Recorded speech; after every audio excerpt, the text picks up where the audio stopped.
Hello friends, আসসালামু আলাইকুম। আজ আমি বানাচ্ছি লেবুর পিকনিক। চলো কী কিনেছি।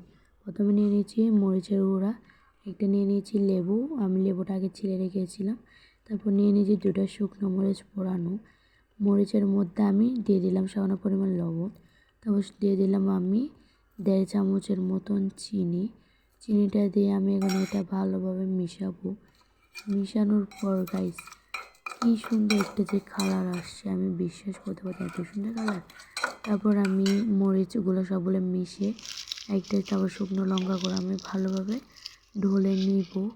গুঁড়ো করে, বেশি গুঁড়ো করবো না, মানে সামান্য পরিমাণ গুঁড়ো করবো আগে। তারপর নিয়ে নিচ্ছি লেবুটা, আমি স্লাইস করে কেটে, দেখতে পাচ্ছেন পাতলা পাতলা করে কেটেছি, আপনারা আপনাদের মতন কাটতে পারেন। তো আমার লেবু কাটা শেষ, এখন আমি মরিচের মধ্যে দিয়ে খুবই সুন্দরভাবে মাখাবো। গাইস আমি কোন ভয়েস রেকর্ডিং দিচ্ছি যে আমার জিভে জল চলে আসছে, এত মজা ছিল গাইস, অনেক সুন্দর ছিল। মাখানোর পর তো গাইস কালারটা জাস্ট একবারে আপনারা দেখতে পাচ্ছেন কি সুন্দর কালার আসছে একদম। আমি অনেক মজা করে খেয়েছি, আপনারা একবার বাড়িতে ট্রাই করবেন।